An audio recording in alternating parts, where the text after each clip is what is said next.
Hi, welcome to SBR.TV for our Week 12 college football preview. I'm Peter Loshak, and again we have SBR moderator and stat modeling expert Justin Seven here with us to give us insights into line value and any good leans or bets he has. Justin, thanks for being here again. I want to start out this week by asking if anything at all in your approach changes now that we've hit the end point of the season. I mean, this is a time when teams have clinched or been eliminated from certain things. Some are playing their last home game, or they're playing, or it's senior day, or they're playing their last game of the year if they're not bowl eligible, and all sorts of things like that. So how do you deal with those kinds of situations? I know, for instance, that some teams that aren't bowl eligible will often start playing underclassmen a lot more in the last game or two, so I'd imagine that could throw a big monkey wrench into season-long stats, right? I think these teams still play to win, so I personally don't do any adjustments now, although I'll do some pretty serious adjustments when you get to bowl games or when you get to the last 2 weeks of NFL. Okay, yeah, I mean, they certainly always say they're playing to win. So you don't put anything different into it if a team is like playing their last home game, or if it's senior day or anything like that? I use the same home field advantage for that as I would any other situation. Okay, all right. Well, that brings us to the first game that I want to get your take on, which does involve some of those situational factors, and that's Michigan plus 12 at home against Ohio State. This, of course, normally is a big rivalry game with big bowl implications, but this year it's very different. Ohio State's already clinched a Rose Bowl bid with their two grueling wins over the last 2 weeks, and Michigan, of course, is having a very disappointing year. But Michigan is seeing this as their biggest game of the year, with the opportunity for some kind of atonement, redemption, whatever. So they'll definitely be playing tough to the end for sure, even if they're getting outplayed on the field. So I'm liking Michigan here as a big home dog, even though Ohio State does have some major advantages. They've been actually running the ball very well since they implemented a quasi-wildcat formation on offense, and Michigan's run D is particularly feeble. But still, what do you think? 12 points in this situation, Michigan's last home game against a team that's already clinched its bowl position.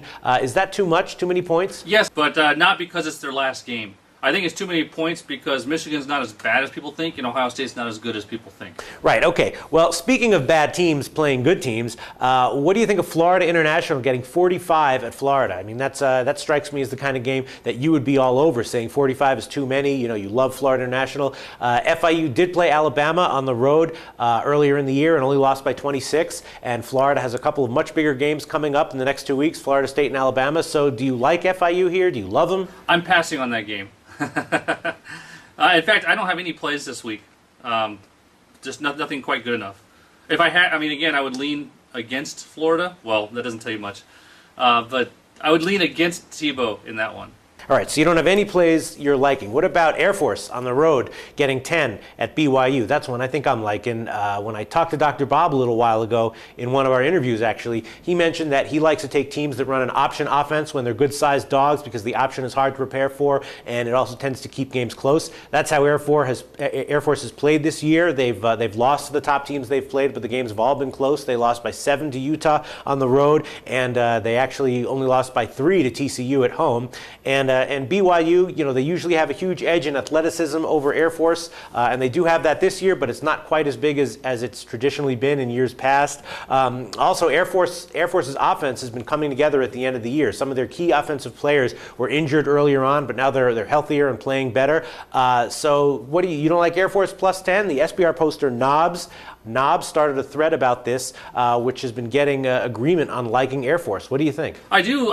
I think Air Force and the over are the right side of this one. I'd expect Air Force to score a little bit more than people expect, which makes both of those plays good. All right, good. Well, that settles it for me. And then, do you have any take on Penn State at Michigan State? This is another game people have been talking about a lot. Most saying that Penn State is overrated or way overrated.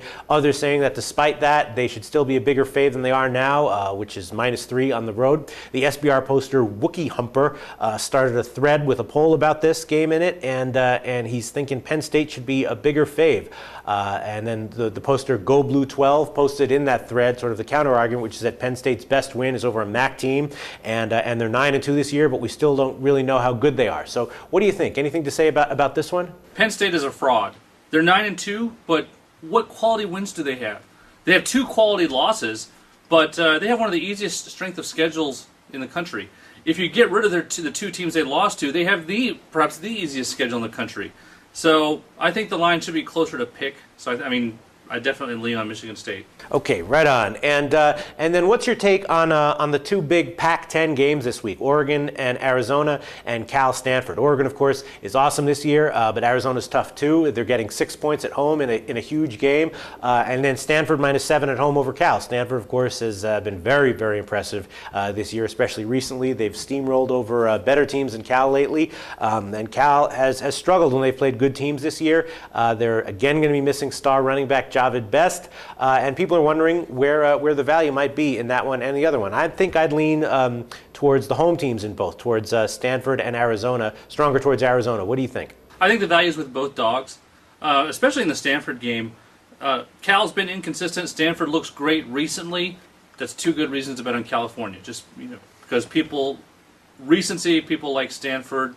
People are afraid of California. That makes it a good play. All right. Okay. Thanks. Now you don't have any plays this week, but you were mentioning to me before about a couple of teaser possibilities that you've seen this week. You want to talk a little bit about that? Sure. Let me check my lines real fast.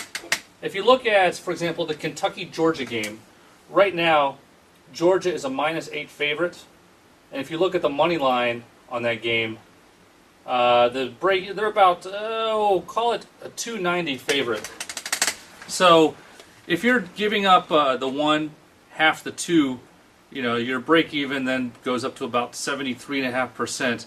So if I'm laying, your 290 is about break even. If that money line goes up a little bit higher, then I would tease Georgia, play the money line on the dog, and use that as a round robin leg for all my other NFL plays. And there's a couple games like that. Okay, yeah, no, and this is interesting. We were talking about this before, about something you look for in college teasers where you hedge the dog money line and the fave on the teaser.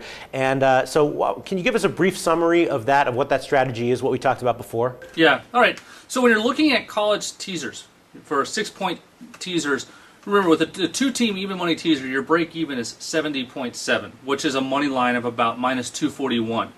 So anytime, if you could tease a 6.5-point favorite down to, call it pick, and the money line of that game is more than 241, then teasing that team is probably a good play.